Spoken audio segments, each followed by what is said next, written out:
Olá, dentro da nossa proposta e que a gente está chamando de semana temática, é porque a gente vai oferecer para vocês um produto que não tem preço, chamado conhecimento, saber, né? Que é algo que todo mundo pode ter acesso. E o conhecimento e o saber, eles fazem uma diferença muito grande quando a gente os adquire. E adquirir conhecimento e saber é para qualquer ser humano, tá? Porque mesmo as pessoas que às vezes são portadoras de alguma forma de deficiência, né? Essas pessoas têm uma forma própria de aprender. Todo ser humano pode aprender, assim como a gente vê isso também nos animais. E a semana temática, a gente vai através dela oferecer para vocês alguns conhecimentos que a gente espera que façam a diferença no olhar de vocês, na relação com a vida, com as pessoas, com o mundo. E hoje eu vou falar brevemente sobre a nossa mente e as coisas que, em razão dela, aparecem no nosso comportamento. E o nosso comportamento, ele é dividido em dois.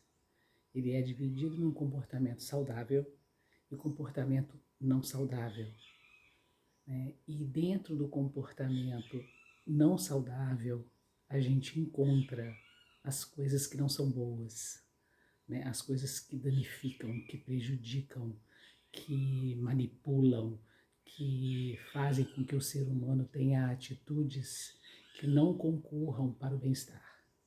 E do lado de cá, a gente tem os comportamentos que a gente tem, né, na relação com outros humanos na vida, que trazem o bem, que trazem qualidade de vida e que trazem uma situação humana de desenvolvimento, crescimento, alegria, prazer.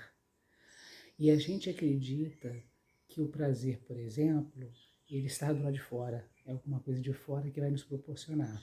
E a gente acredita que os comportamentos que são disfuncionais e não saudáveis, eles sejam simplesmente comportamentos a serem julgados, que sejam preconceituados, aonde a gente de alguma forma olha aquilo com maus olhos, né, e ainda dá nomes. Então, essa diferença entre comportamento saudável e comportamento não saudável é muito importante que todo mundo tenha, porque o resultado disso, desse aprendizado, é justamente a gente diminuir a nossa atitude de julgar, né? Eu costumo dizer que o que vai para os hospitais psiquiátricos, que o que vai para as penitenciárias, que o que vai a juízo, né, pelo caminho do direito, são todos comportamentos que por alguma razão aquele ser humano manifestou porque na mente dele alguma coisa não funcionou legal. E como se forma a mente? A mente se forma, né, quando a gente ainda está sendo gestado, mas a gente carrega heranças, inclusive das nossas famílias das quais a gente vem, tanto do lado do nosso pai quanto do lado da nossa mãe. A medicina tradicional chama isso de genética biologicamente. Nós chamamos de algo que se herda psiquicamente também, né? Então, do mesmo jeito que eu herdo o tipo de olho que eu tenho, o tipo de boca, a cor do meu cabelo, o jeito, a minha pele, eu herdo também, junto com a minha mãe que me gestou, né? O meu pai que junto com a minha mãe me formou, eu herdo também as histórias que aconteceram e que estão gravadas aqui na mente como um grande arquivo, um arquivo da história. Então todos nós temos história e tudo o que a gente faz, eu vou dizer para vocês, nada é por acaso, que é uma frase do Freud, tá? Nada é por acaso. Todo e qualquer comportamento que eu tenho, que qualquer pessoa, qualquer humano tem, ela tem uma razão de ser quando a gente vai pesquisar.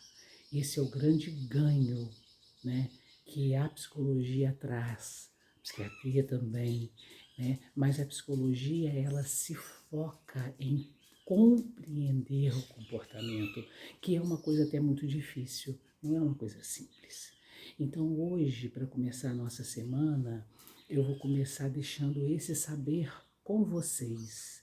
Quando vocês olharem qualquer atitude, seja de si próprios, seja de alguém, lembre-se que não é por acaso, tem alguma razão que a maior parte das pessoas também desconhece. Às vezes a gente tem uma atitude que eu paro para pensar, por que que eu fiz isso? O que aconteceu que eu tive essa atitude? Por que essa outra pessoa me fez isso?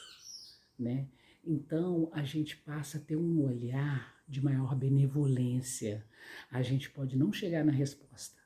A gente pode dizer assim, não sei, mas essa pessoa teve alguma razão que não é por causa de mim, é por causa dela mesma, dentro da mente dela, na forma de funcionar, digamos assim, no mecanismo de funcionamento da mente daquela pessoa, ela reagiu daquela forma e de certa forma me afetou.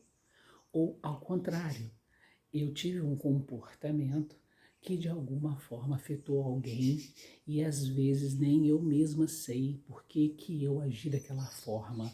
Então, quando a gente vê que a gente vai ficando assim meio que mecanizado e quanto mais a gente se desconhece, mais a gente corre o risco de cometer atitudes que nós mesmos não sabemos por que fazemos e a gente às vezes realmente leva para a relação com as pessoas e para a sociedade algo que não é saudável em nós. Então, nós temos que ter essa clareza para a gente se responsabilizar pelas nossas ações, para a gente se responsabilizar pelas nossas atitudes, mesmo que a gente não saiba qual foi a razão. E se a gente não sabe qual foi a razão, quando a gente olha para a gente mesmo, a gente se questiona, a gente se pergunta, a gente vai buscar ajuda, a gente vai fazer um tipo de pesquisa a respeito da gente mesmo, para a gente poder se conhecer e entender o porquê dessa nossa atitude ou do outro. Quando a gente tem esse saber e a gente começa a aplicá-lo no dia a dia, que é esse autoquestionamento, a busca do autoconhecimento, a gente vai diminuir muito o julgar, o apontar o dedo, o criticar de qualquer forma, o preconceito, a rejeição, ou qualquer outro desses comportamentos que passam perto do perverso, do mal, do ruim, tá? Todas as pessoas que estão na vida e estão praticando atos que não são saudáveis, todas essas pessoas precisam de ajuda, tá bom? Muito obrigada e até a próxima, tá? O tema continua.